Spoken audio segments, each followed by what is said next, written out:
Hello good morning students.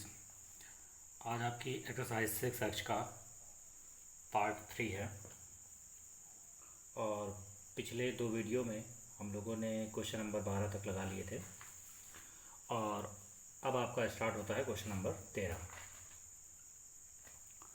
तो चलिए question number 13 को स्टार्ट करते हैं। क्वेश्चन नंबर 13 कुछ इस प्रकार से है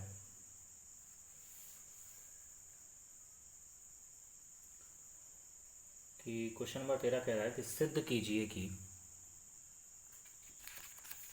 क्वेश्चन नंबर 13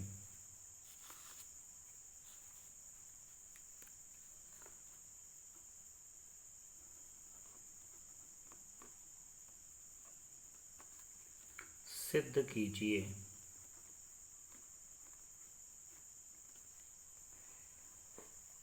कि दिए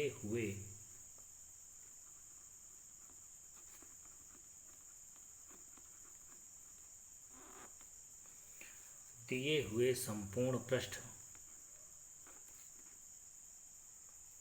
और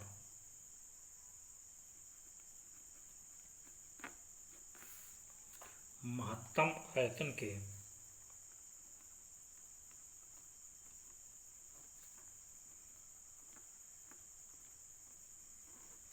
दिए हुए संपूर्ण पृष्ठ और महत्तम आयतन के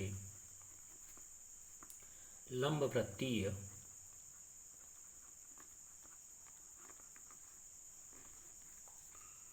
बेलन की ऊंचाई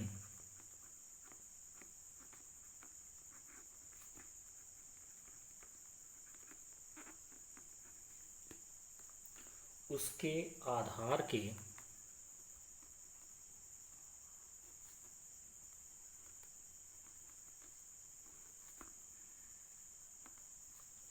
व्यास के बराबर है।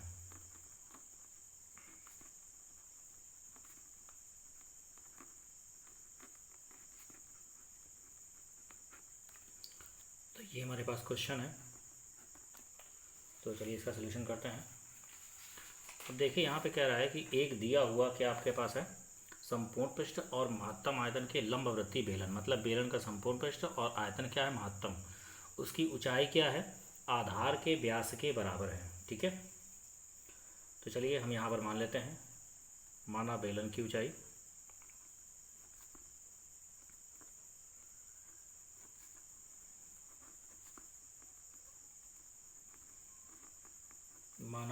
ऊंचाई h और उसके आधार की त्रिज्या क्या है, r है। तो संपूर्ण पृष्ठ में दिया गया है बेलन का संपूर्ण पृष्ठ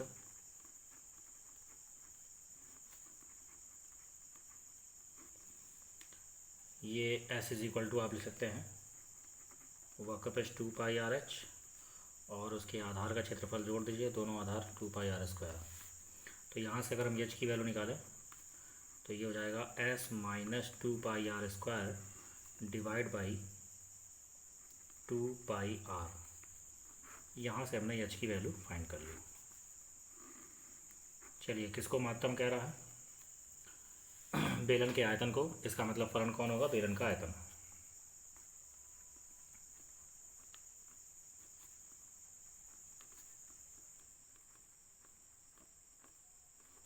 तो बेलन का आयतन v इज इक्वल टू हो जाएगा πr²h। अब यहाँ से आप मान रख सकते हैं h का, तो πr² s minus 2πr² divide by 2πr। एक पाई से पाई कैंसिल, एक r से r कैंसिल, तो v इज इक्वल टू हमारे पास आ गया, r का मल्टीप्लाई कर दें तो ये हो जाएगा SR माइनस का 2πr³ डिवाइड बाई 2। अब संपूर्ण पृष्ठ दिया गया है तो यस हमारे पास कांस्टेंट है, r के सापेक्ष इसको डिफरेंशिएट करेंगे तो dv/dr क्या हो जाएगा, 1/2 कांस्टेंट है, यस कांस्टेंट, r का डिफरेंशियल 1 और ये हो जाएगा r³ का 3r², तो हो जाएगा 6πr²। उच्चिष्ट या निम्निष्ट मान के लिए उच्चिष्ट या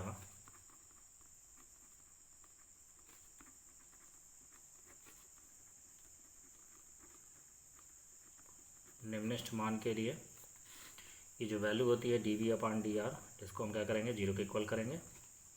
तो ये हो जाएगा 1/2 s minus 6πr² is equal to 0, या 1/2 को 0 कर देंगे तो s minus 6πr² is equal to 0। तो यस की वैल्यू हो जाएगी 6πr², यहाँ से r की वैल्यू निकालेंगे तो अंडर रूट में हो जाएगा यस अपान 6π। इस पर हम चेक करेंगे कि आपका आयतन महत्तम हो रहा है कि न्यूनतम हो रहा है। तो चलिए दोबारा अवकलन करते हैं, d2v/dr2 निकालते हैं। जब दोबारा अवकलन करेंगे 1/2 कांस्टेंट है, यस का अवकलन 0 हो गया और हो जाएगा 6×12πr। ये कैंसिल आउट हो जाएगा, वैल्यू आएगी माइनस का 6πr। तो d2v/dr2 की वैल्यू हम चेक करेंगे at the point r is equal to under root s upon 6π पर। तो जब इस वैल्यू को चेक करेंगे माइनस का 6π, r की वैल्यू हो जाएगी अंडर रूट में s अपान 6π। तो वैल्यू हो जाएगी माइनस का अंडर रूट में 6πs। और आप देख सकते हैं कि ये कैसी वैल्यू है, निगेटिव वैल्यू है। इसका मतलब r is equal to under root S upon 6π पर हमारे पास जो बेलन का आयतन है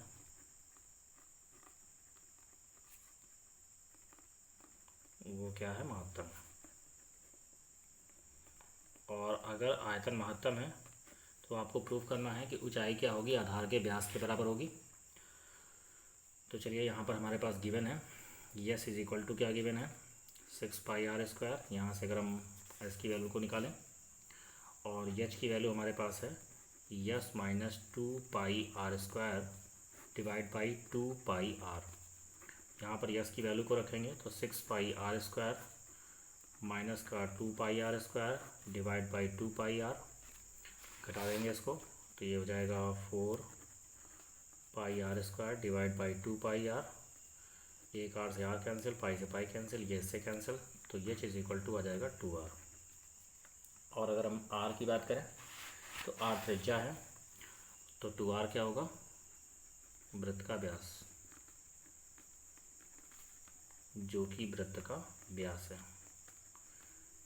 तो आप देख सकते हैं कि यहाँ से ऊंचाई हमारे पास किसके बराबर आ गई, व्यास के बराबर आ गई। तो आप लिख सकते हैं अतः संपूर्ण पृष्ठ महत्तम आयतन के लंबवर्ती बेलन की ऊंचाई उसके आधार के व्यास के बराबर होगी। ठीक है, तो ये हमारा प्रूफ हो गया। आई होप आपको क्वेश्चन समझ में आ गया होगा। चलिए आगे क्वेश्चन को बढ़ाते हैं, क्वेश्चन नंबर 14 पर।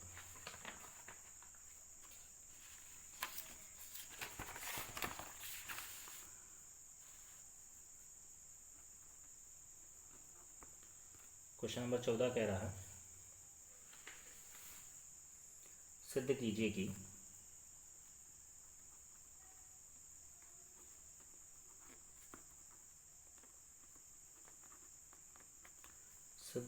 कि समद्विबाहु त्रिभुज की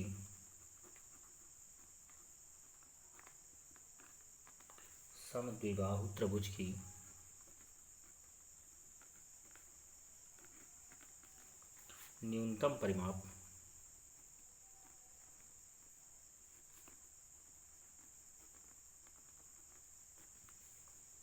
जिसके अंतर्गत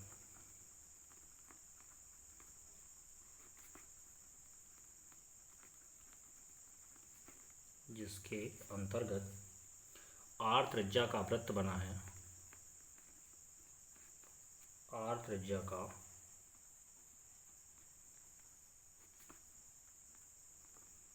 वृत्त बना है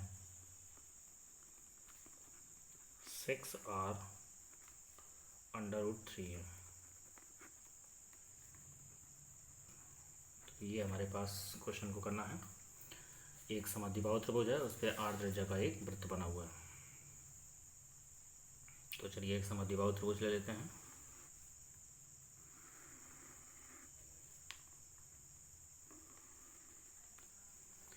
ये हमने मान लिया कि एक समद्विबाहु त्रिभुज है।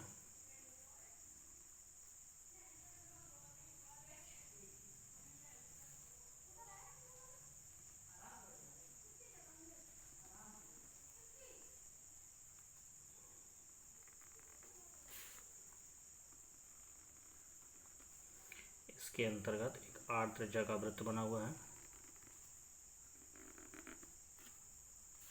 चलिए, अब अगर ये समद्विबाहु त्रिभुज है तो यहाँ से अगर हम इस पे परपेंडिकुलर डाल दें तो इस पर मिड पॉइंट पे कट करेगा ये अगर हमारे पास ए है, ये बी है, ये सी है और ये वृत्त का केंद्र अगर हम ओ मान लें और यहाँ पर अगर हम इसके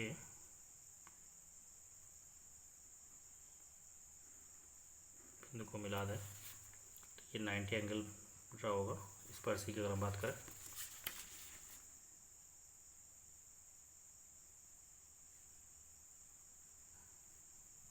ठीक है, 90 अंश का कोण बनाएगा और ये जो भुजा है ए बी और ए सी ये हमारे पास बराबर है और ये वृत्त की त्रिज्या कितनी है और हमारे पास। चलिए, वृत्त की त्रिज्या क्या गिवन है,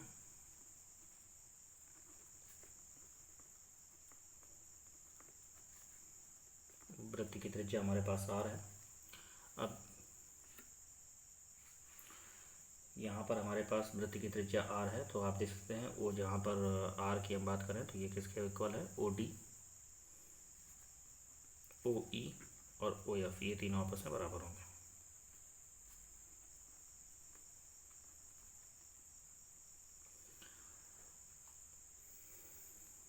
तथा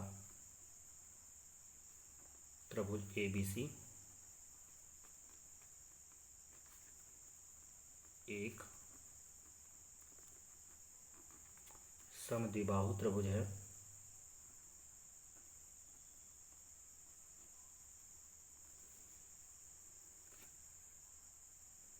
समद्विबाहु त्रिभुज है, इसलिए AB इज इक्वल टू क्या आपके पास है, AC। हमने मान लिया कि ये एक का पास समद्विबाहु त्रिभुज है और AB किसके इक्वल है, AC के, और AD परपेंडिकुलर है आपके पास BC के। और ये भी हमने मान लिया कि एंगल ऑफ ABD,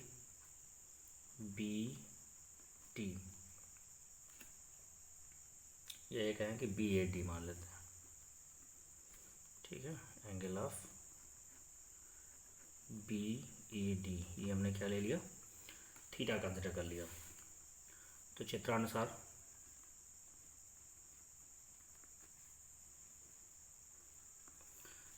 देख सकते हैं कि वृत्त के बाहर आपके पास अगर हम बात करें कि ए क्या है, वृत्त के बाहर है, ठीक है, यहाँ पे एक थ्योरम बन रही है कि वृत्त के बाहर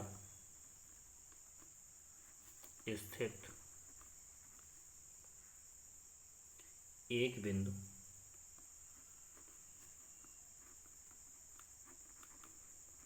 वृत्त के बाहर स्थित एक बिंदु ए वृत्त को दो बिंदुओं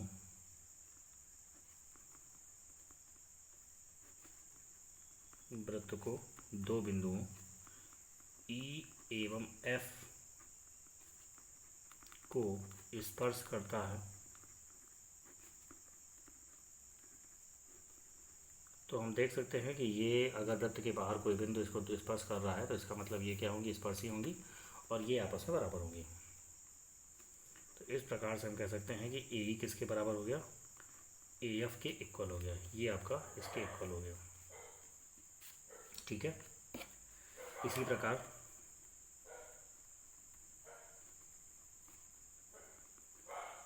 प्रकार हम अगर बात करें तो ये BE किसके इक्वल होगा,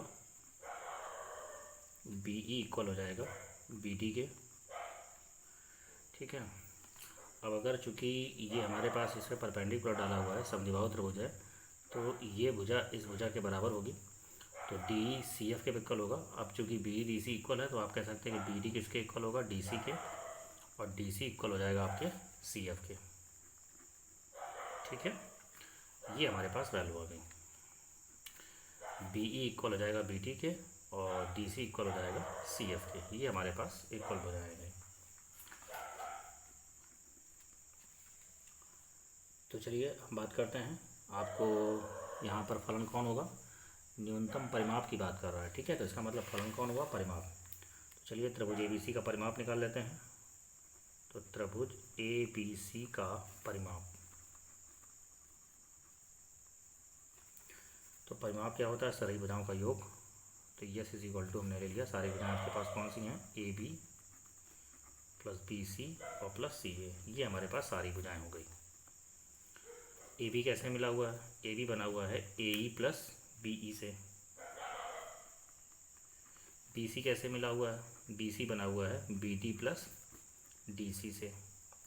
और CA कैसे बना हुआ है, CA बना हुआ है CF प्लस FA से। तो यहाँ पर हम इसको AE रहने दे रहे हैं, ये इसको हम BE छोड़ दे रहे हैं। हम देख सकते हैं कि BD किसके इक्वल है, BD इक्वल है BE के, तो ये हमारे पास BE हो गया। DC भी BE के इक्वल है, तो ये भी हमारे पास BC हो गया। CF भी BE के इक्वल है, तो ये भी हमारे पास BE हो गया।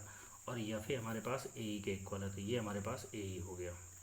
इस तरीके से हम देख सकते हैं कि AE क्या है, 2 जगह है, तो यस इज इक्वल टू हो गया 2AE, और BE कितनी जगह है, 4 जगह, तो 4 टाइम्स BE हो गया। ये हमारे पास परिमाप आ गया। अब यहाँ पर हमें क्या करना है कि AE और BE का मान निकाल करके यहाँ पे हमें रखना है। तो चलिए AE BE का मान देखते हैं किस प्रकार से आपका निकलेगा। तो यहाँ पर समकोण त्रिभुज AEO की हम बात कर रहे हैं। तो समकोण त्रिभुज AEO में अगर यहाँ से हम tan थीटा लगाते हैं, तो ये अगर थीटा है तो इसके सामने ये लंब हो जाएगा और ये आधार हो जाएगा, यानी OE अपान क्या हो जाएगा, AE, OE अपान AE। तो यहाँ से अगर हम AE की बात करें तो ये क्या हो जाएगा, OE अपान tan थीटा। तो OE का अगर हम मान रखते हैं तो OE का मान हमारे पास है R। तो इस प्रकार से AE की वैल्यू हो गई R cot थीटा। चलिए AE निकल गया है। अब हम BE की बात करेंगे।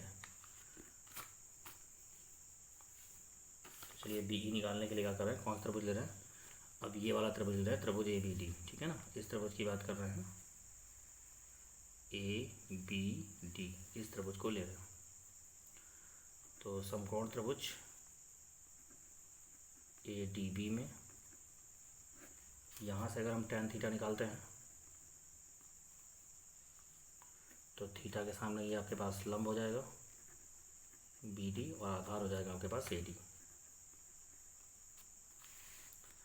ठीक है। तो BD की अगर हम बात करें तो BD क्या हो जाएगा, AD tan थीटा। अब ये AD कैसे मिलके बना हुआ है, AD मिला हुआ है AO प्लस OD से, ठीक है। अब अगर हम AO की बात करें तो AO कैसे निकलेगा, AO की अगर हम बात करें तो देखिए AO को निकालने के लिए अगर हम यहाँ पे साइन थीटा लगा दें, त्रिभुज AEO इसी वाले में ये tan थीटा लगाया था, इस साइड में यहाँ से हम साइन थीटा भी निकाल लेते हैं। अगर साइन थीटा की बात करें तो ये होता है लंब बटे कर्ण, यानी OE अपान OA।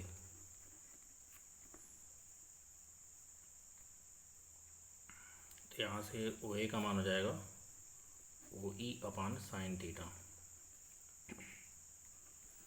और OE का मान है ये हो जाएगा R अपान साइन थीटा। चलिए OA का मान यहाँ पर हम रख देते हैं। तो OA का मान है R अपान साइन थीटा और OD का मान है हमारे पास R। तो BD is equal to tan theta का गुणा कर दें अंदर, तो ये हो जाएगा साइन अपान कॉस, तो साइन कैंसिल, तो R अपान कॉस यानी हो जाएगा R सेक थीटा और प्लस R tan थीटा। ये हमारे पास आ गया BD का मान। और आप देख सकते हैं कि BE किसके इक्वल है, BE हमारा BD के इक्वल है। तो इस प्रकार से BE की वैल्यू हो जाएगी R सेक थीटा और प्लस में R tan थीटा, ये हमारे पास वैल्यू हो गई। तो चलिए इस प्रकार से हमारे पास BE भी आ चुका है और AE आ चुका है। तो अब हम त्रिभुज के परिमाप की बात करते हैं। तो त्रिभुज का परिमाप S इज इक्वल टू हो जाएगा 2 टाइम्स ए का मान रखें R cot theta, 4 times B का मान रखें आर सेक थीटा और plus 4 times R tan theta. अब देखिए वृत्त की त्रिज्या हमारे पास गिवन है, तो इसका मतलब आर एज ए कांस्टेंट की तरह इस्तेमाल करेंगे। तो अवकलन किसके सापेक्ष होगा? थीटा के सापेक्ष। जब आप इसका अवकलन करेंगे D S upon D theta, तो 2r कांस्टेंट है, ठीक है। कॉट थीटा का अवकलन करें तो कॉट थीटा का हो जाएगा माइनस का cosec square theta, 4r constant है, सेक थीटा का अवकलन हो जाएगा सेक इंटू टेन। इसके बाद में 4r कांस्टेंट है और टेन थीटा का अवकलन हो जाएगा सेक स्क्वायर थीटा। अब यहाँ पे हम देख सकते हैं कि 2r हमारे पास कॉमन मिल रहा है, तो वैल्यू हमारे पास बचेगी माइनस का कॉसेक स्क्वायर थीटा और प्लस का 2 सेक थीटा टेन थीटा और प्लस का 2 सेक स्क्वायर थीटा, प्लस का 2 सेक स्क्वायर थीटा। उच्चिष्ट या निम्निष्ट मान के लिए क्या करेंगे हम इसको? उच्चिष्ट निम्निष्ट मान के लिए D S upon D theta को 0 के इक्वल करेंगे।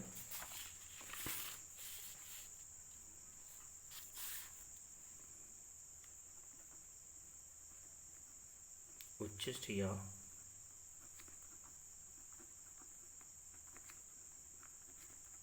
निम्निष्ठ मान के लिए ये जो वैल्यू हमारे पास आई है D S upon D theta, इसको हम 0 को इक्वल करेंगे। तो जब 0 को इक्वल करेंगे तो ये हो जाएगा 2r, ब्रैकेट में आपके पास है माइनस का कॉसेक स्क्वायर थीटा प्लस का 2 सेक थीटा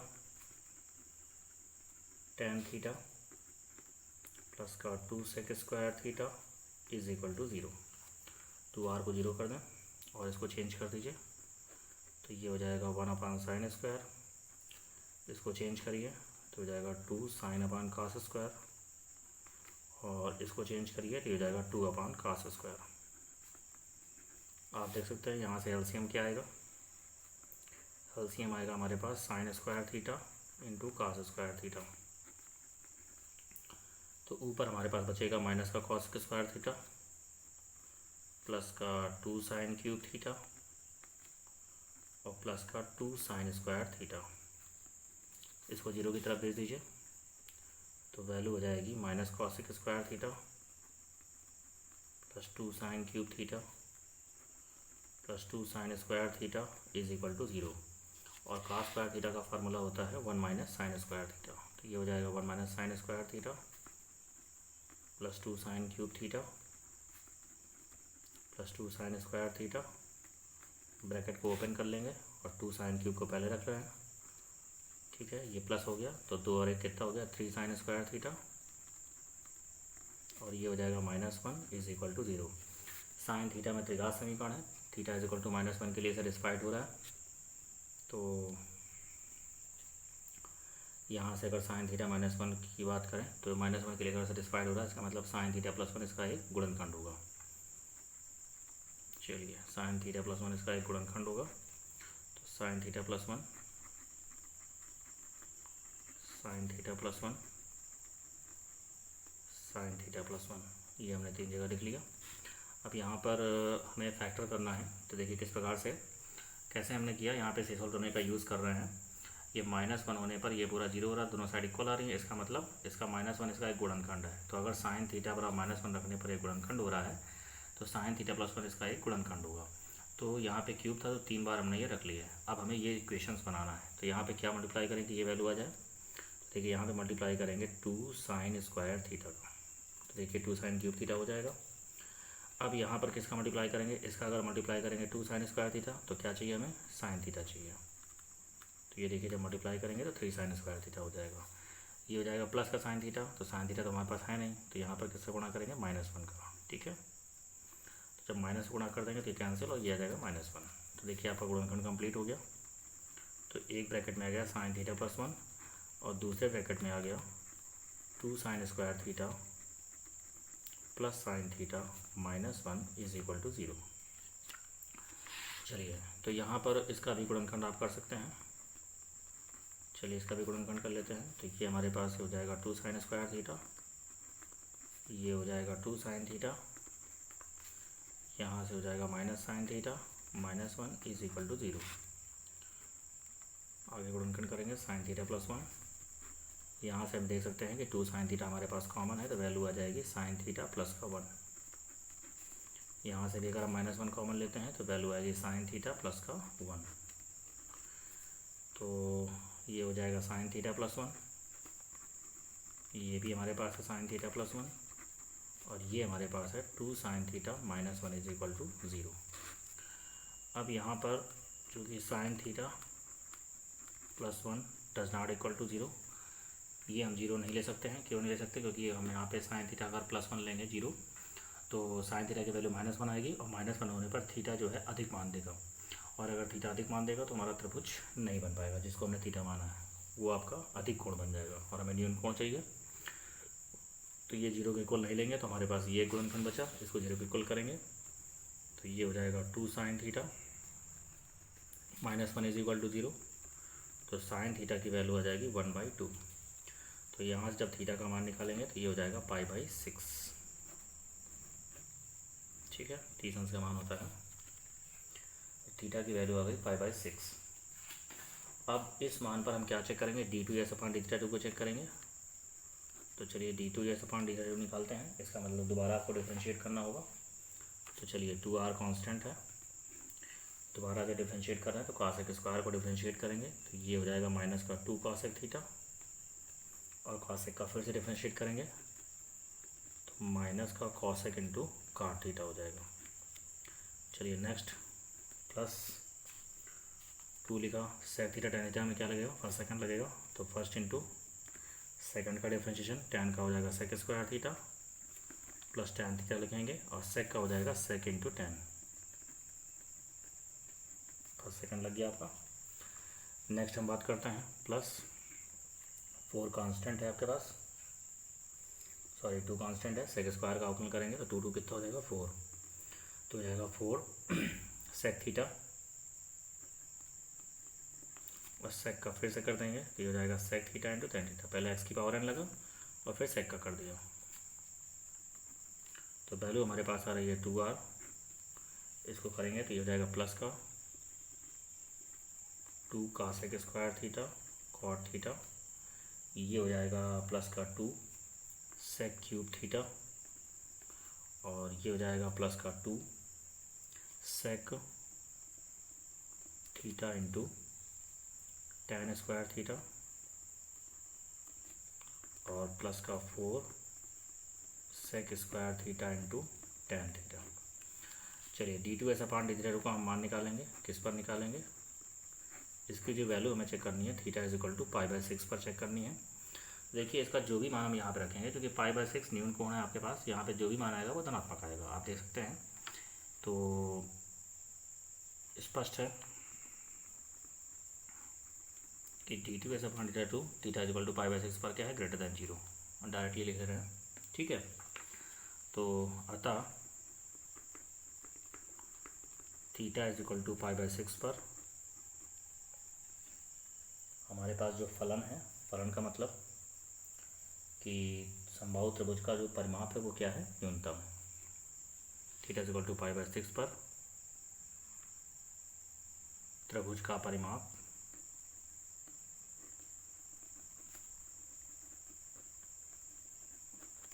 परिमाप क्या है? न्यूनतम है। तो आपको परिमाप भी ज्ञात करना था, तो चलिए त्रिभुज का परिमाप भी देख लेते हैं क्या निकलेगा। तो त्रिभुज का परिमाप हमारे पास आएगा, त्रिभुज का परिमाप हमारे पास था 2r cot थीटा और प्लस का 4 टाइम्स r sec थीटा और प्लस r tan थीटा। चलिए यहाँ पे हम थीटा की वैल्यू रखेंगे तो ये हो जाएगा 2r, ये हो जाएगा cot π/6, हर कॉमन हो जाए तो 4r, ये हो जाएगा sec π/6 और प्लस tan π/6। तो ये हो जाएगा 2r, इसका मान हो जाएगा √3, 4 का गुणा करा दे रहे हैं तो 4r, इसका मान रखेंगे 2/√3, इसका मान रखेंगे 4r अंदर गुणा हो गया और ये हो जाएगा tan/6 का मान 1/√3। तो देख सकते हैं अगर हम √3 एलसीएम ले लें, अगर यहाँ से √3 एलसीएम ले लें तो ये हो जाएगा आपके पास 6r प्लस का 8r और प्लस का 4r। तो वैल्यू क्या हो जाएगी 18r/√3। तो त्रिभुज का परिमाप आ गया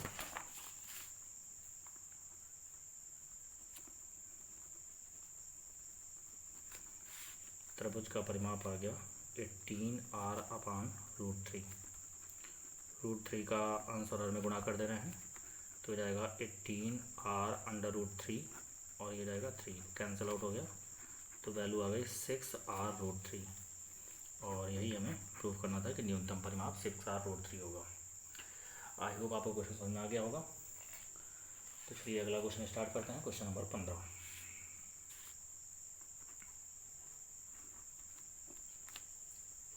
क्वेश्चन नंबर 15 कह रहा है कि 18 सेंटीमीटर भुजा के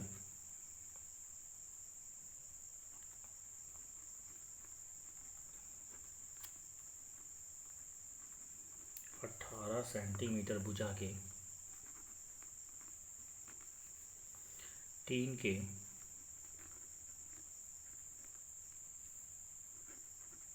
किसी वर्गाकार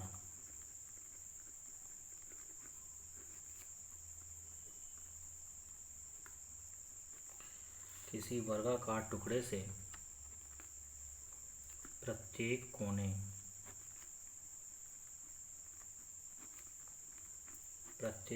पर एक वर्ग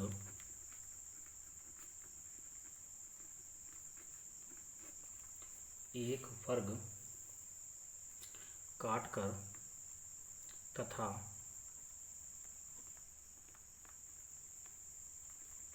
इस प्रकार बने टीन के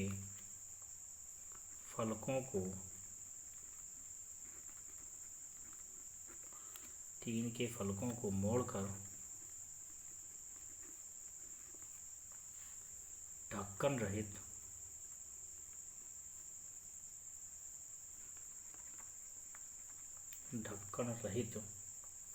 एक संदूक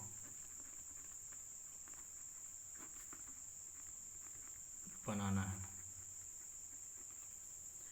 काटे जाने वाले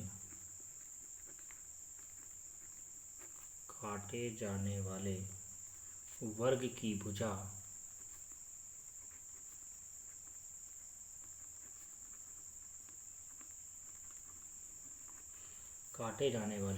भुजा कितनी होगी जिससे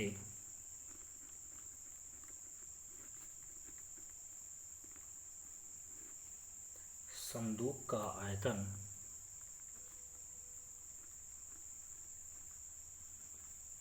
उच्चतम हो।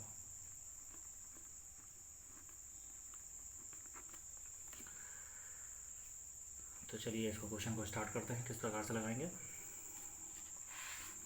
तो देखिए इस तरीके से हमारे पास फिगर हम बना लेते हैं। ये हमारे पास वर्गाकार टीन का टुकड़ा है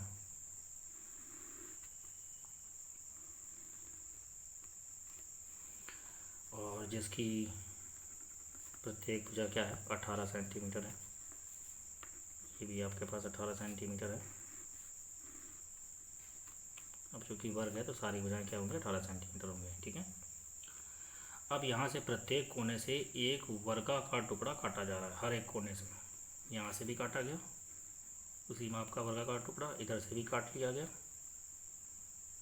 इधर से भी काट लिया गया और इधर से भी काट लिया गया। अब अगर हम ये कहें कि ये अगर वर्गाकार है और इसकी माप क्या है यक्स है,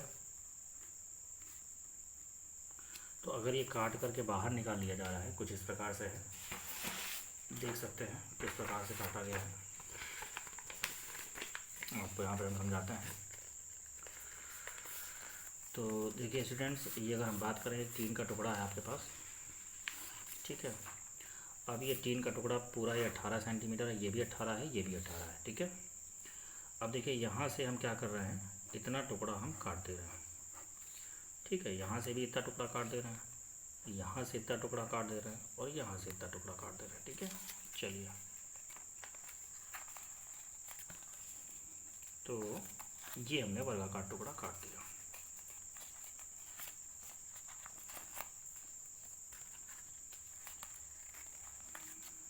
देख सकते हैं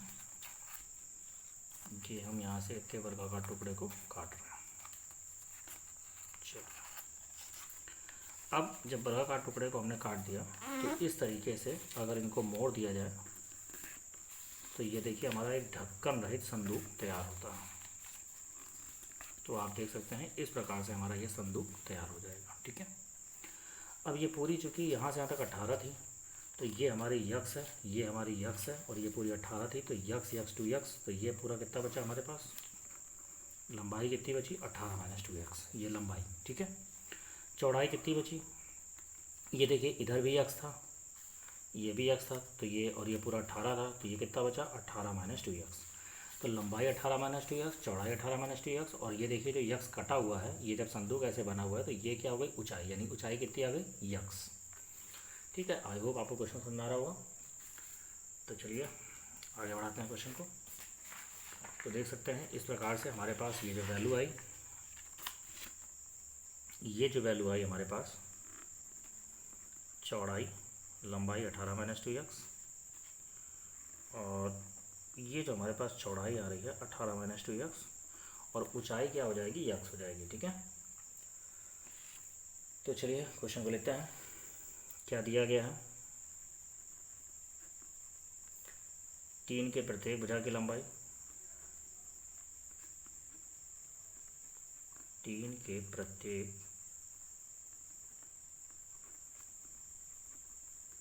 भुजा की लंबाई 18 सेंटीमीटर है। अब यहाँ पर वर्गाकार टुकड़ा जो काटा जा रहा है माना वर्गाकार टुकड़े से, माना वर्गाकार टुकड़े से प्रत्येक कोने पर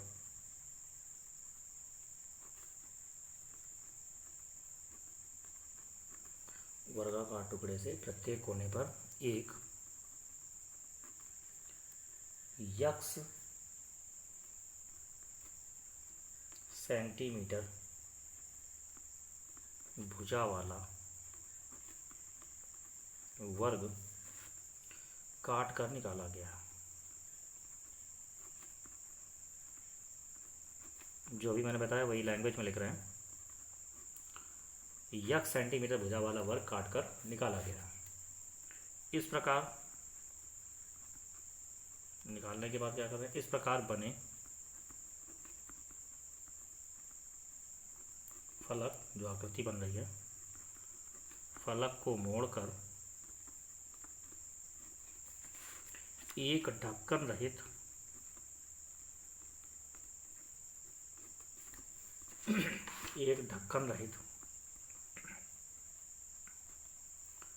संदूक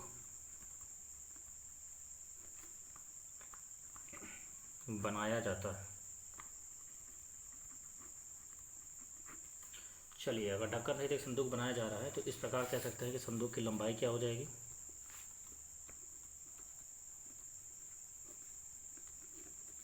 तो संदूक की जो लंबाई होगी वो होगी 18 माइनस 2x। चौड़ाई की बात करें, चौड़ाई भी हो जाएगी 18 माइनस 2x। ऊंचाई की बात करें तो वो हमारे पास हो गई x। तो यहाँ पर देखिए किसके बारे में कह रहा है, संदूक का आयतन उच्चतम होगा, तो फलन कौन होगा, संदूक का आयतन। तो चलिए संदूक का आयतन निकाल लेते हैं। तो संदूक कैसा है, एक घनाभ की तरह है, तो घनाभ का आयतन क्या होता है, लंबाई गुणे चौड़ाई गुणे ऊंचाई, LBH। तो ये हो जाएगा 18 माइनस 2x, लंबाई गुणे चौड़ाई 18 माइनस 2x, और गुणे ऊंचाई यानी यक्स। तो v इज इक्वल टू हो जाएगा यक्स, वैल्यू आएगी 18 माइनस का 2x का होल स्क्वायर। तो यक्स में आपके पास वैल्यू है, तो यक्स के सापेक्ष अवकलन कर दीजिए, D V upon D X, first second लग जाएगा तो फर्स्ट इंटू सेकंड का अवकल गुणा, इसको दोबारा से करेंगे तो ये हो जाएगा -2 प्लस सेकंड इंटू फर्स्ट का अवकल गुणा। आप देख सकते हैं यहाँ से हमारे पास 18 - 2x कॉमन है, तो अगर ये हम कॉमन लेते हैं तो कितना बचेगा, माइनस का 4x प्लस का 18 माइनस का 2x। तो एक ब्रैकेट में आ गया 18 - 2x और दूसरे ब्रैकेट में आ गया 18 माइनस का 6x। उच्चिष्ट या निम्निष्ठ मान के लिए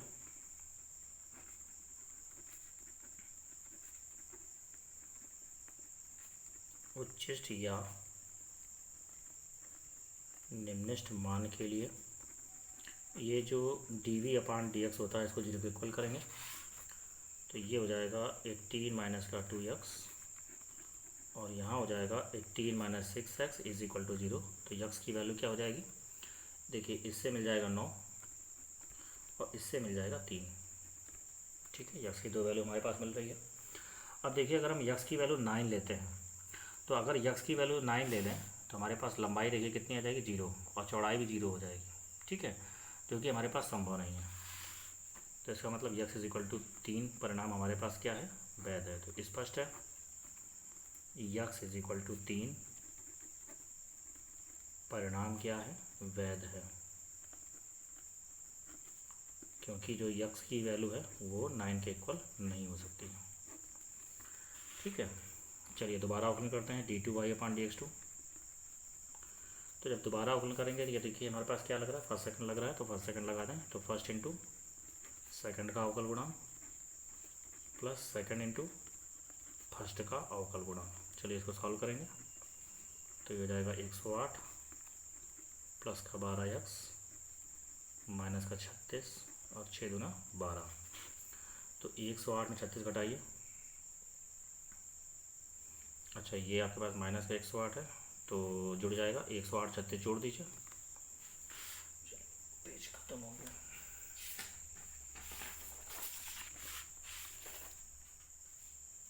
तो यहाँ से d2v upon dx2 is equal to हो जाएगा हमारे पास d2v अपॉन dx2, ये हो जाएगा माइनस का 144 और प्लस का 24x। तो d2v अपॉन dx2 को किस में निकालना है, at the point x is equal to 3। तो माइनस का 144 प्लस 24 इंटू 3, तो माइनस का 144 प्लस 72, तो वैल्यू आ रही -72 यानी निगेटिव।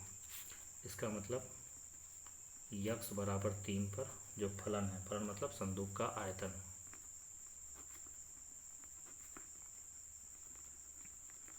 संदूक का आयतन क्या होगा, महत्तम होगा।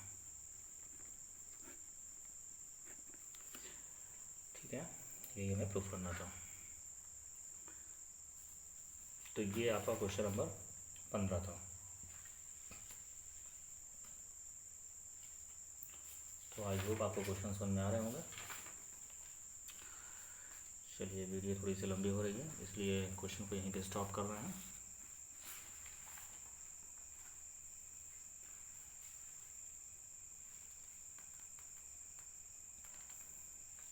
इसके बाद हमारे पास क्वेश्चन नंबर 16 है। चलिए ये भी क्वेश्चन थोड़े से लॉन्ग है, तो आगे का हम नेक्स्ट वीडियो में आपको बताएंगे।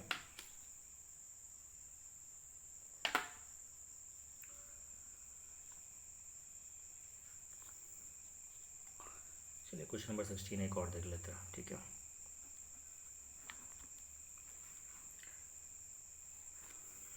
सिद्ध कीजिए कि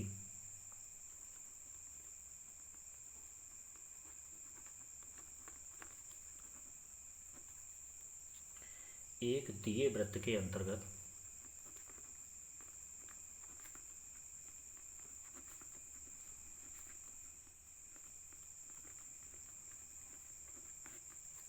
एक दिए वृत्त के अंतर्गत सभी आयतों में वर्ग का क्षेत्रफल उच्चतम होता है। क्वेश्चन को बहुत ध्यान समझिएगा।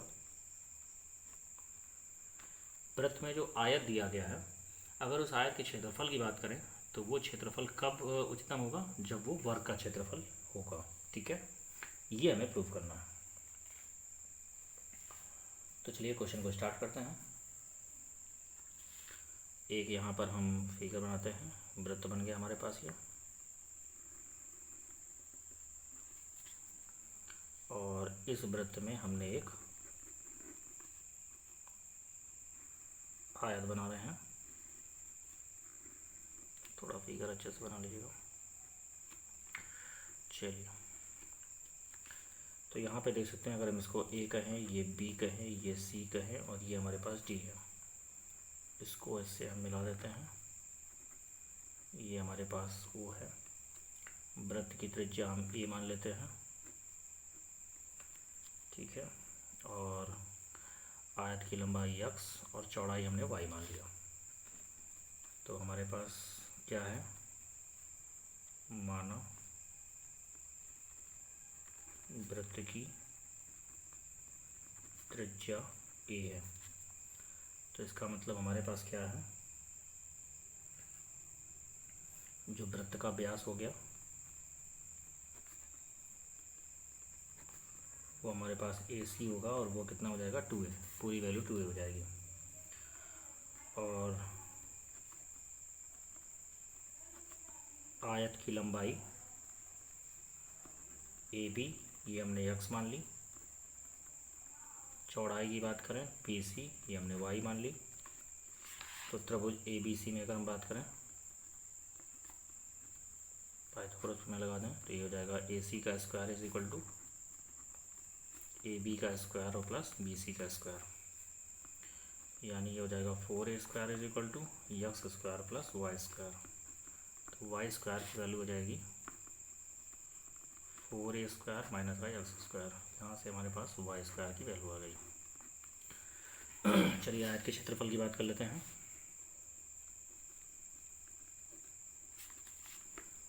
तो आयत का क्षेत्रफल, अब यही आयत का क्षेत्रफल अगर निकालेंगे तो ये हमारे पास क्या होगा, उच्चतम आना चाहिए, और उस केस में क्या होना चाहिए, वो वर्ग का क्षेत्रफल होना चाहिए। ठीक है, ये हमें प्रूफ करना है। तो आयत का क्षेत्रफल क्या होगा, लंबाई गुणे चौड़ाई, y की वैल्यू रख दें तो अंडर रूट में 4a स्क्वायर माइनस का x स्क्वायर। क्षेत्रफल को अगर हम a कहें, x के सापेक्ष अवकलन कर दें, dA/dx, फर्स्ट सेकंड लग जाएगा। तो फर्स्ट इंटू सेकंड का अवकलन, रूट का अवकलन क्या होगा, 1/2 रूट x, तो है नहीं, इसको दोबारा से करेंगे, -2x plus second into first का अवकलन, x का क्या हो जाएगा, 1 2 कैंसिल आउट हो गया। तो यहाँ से वैल्यू आ रही है माइनस का x अपान अंडर रूट में 4a square minus x square plus under root में 4a स्क्वायर माइनस का x स्क्वायर। एलसीएम ले लीजिए, तो माइनस का x स्क्वायर प्लस में हो जाएगा 4a स्क्वायर माइनस का x square divide by under root में 4a स्क्वायर माइनस का x स्क्वायर। सॉल्व करेंगे, 4a स्क्वायर माइनस का 2x square divide by under root में 4a स्क्वायर माइनस का x स्क्वायर। तो यहाँ से 2 अगर हम कॉमन ले लें तो ये हो जाएगा 2a स्क्वायर माइनस का x square upon under root में 4a स्क्वायर माइनस का x स्क्वायर। उच्चिष्ट या निम्निष्ठ मान के लिए, उच्चिष्ट या निम्निष्ठ मान के लिए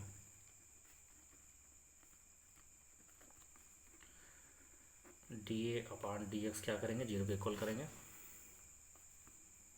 तो ये जाएगा 2 times of 2a square minus x square upon under root में 4a square minus x square को 0 के इक्वल करेंगे। तो पूरी वैल्यू को उधर भेज दें, तो ये हो जाएगा 2a square minus x square is equal to 0। तो x स्क्वायर की वैल्यू 2a स्क्वायर हो जाएगी, तो x की वैल्यू हो जाएगी अंडर रूट 2a। इस वैल्यू पर हमें चेक करना है। तो चलिए दोबारा ओपन करते हैं, d2a/dx निकालते हैं।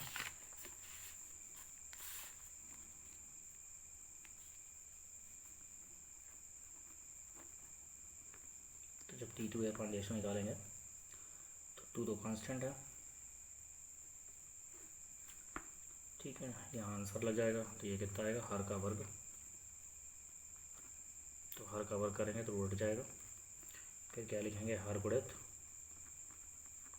अंश का अवकलन, तो एक्स स्क्वायर का 2 स्क्वायर माइनस एक्स स्क्वायर का जब अवकलन करेंगे तो वैल्यू आ जाएगी -2x, ऋण अंश गुणित हर का अवकलन, तो रूट का अवकलन जब करेंगे तो ये हो जाएगा 1/2 अंडर रूट में 4a square minus x square, और इसका फिर से करेंगे तो ये हो जाएगा -2x। ये 2 से 2 कैंसिल आउट हो गया।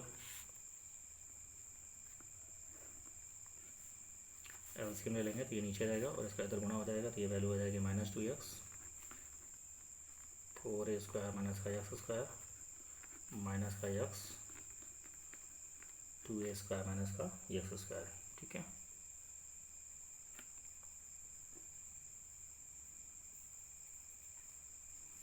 और ये माइनस माइनस क्या हो जाएगा, प्लस,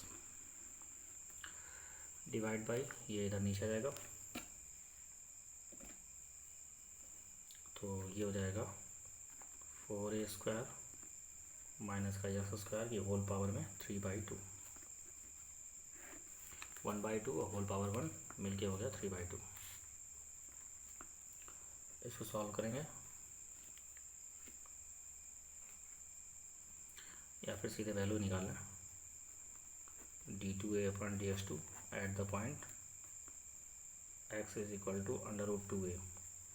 तो जब यहाँ पे √2a रखेंगे तो माइनस का 2√2a हो जाएगा, ये हो जाएगा 4a स्क्वायर, माइनस का यहाँ पर रखेंगे तो ये हो जाएगा 2a स्क्वायर, प्लस का √2a, ये हो जाएगा 2a स्क्वायर माइनस का 2a स्क्वायर डिवाइड बाई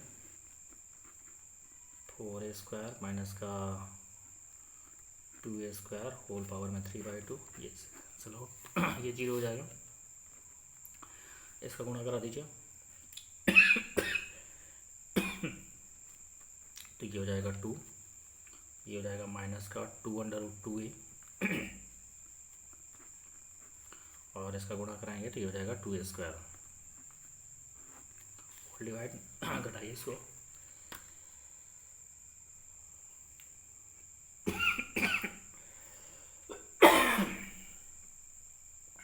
तो चलिए इसको घटाते हैं तो ये हो जाएगा 2a स्क्वायर की होल पावर में 3/2। जब इसको सॉल्व करेंगे तो माइनस का 2 दूना 4 दूना 8 हो गया, तो √2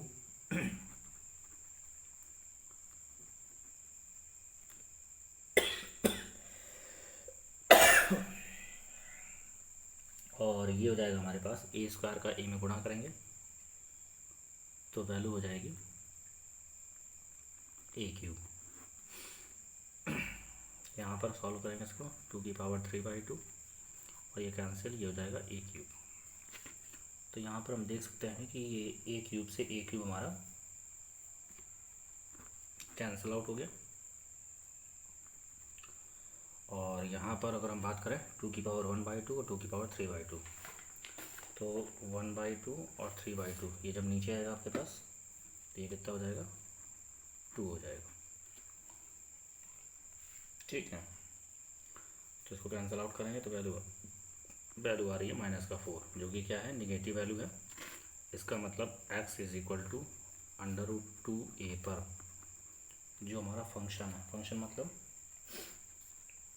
फंक्शन मतलब ये है कि हमें जो गिवन था, क्या यहाँ पर निकालना था कि आयत का क्षेत्रफल वो क्या है, उच्चतम। तो जो क्षेत्रफल है वो क्या है, उच्चतम है।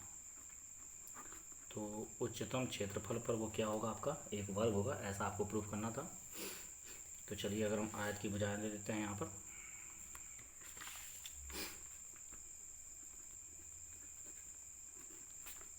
तो आयत की भुजाएं हमारे पास क्या क्या थी, x, y।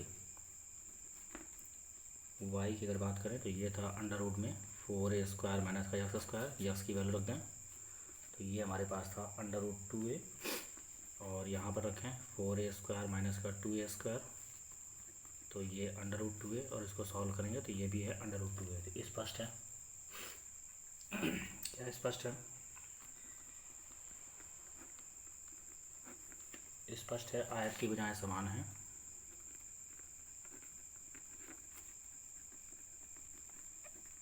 आयत की भुजाएं समान हैं। अतः वृत्त के अंतर्गत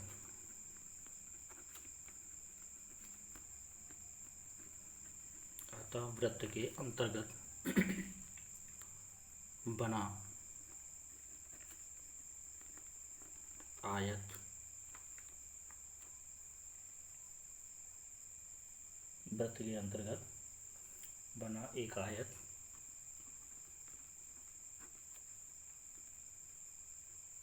वर्ग होगा। ठीक है, वृत्त के अंतर्गत बना आयत एक वर्ग होगा,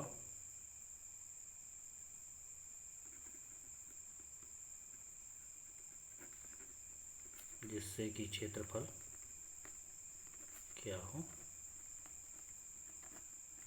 महत्तम। तो ये हमें प्रूफ करना था। तो आई होप आप स्टूडेंट क्वेश्चन आपको समझ में आ गए होंगे। तो आज के लिए इतना ही रखते हैं, आगे फिर हम नेक्स्ट वीडियो में बात करेंगे।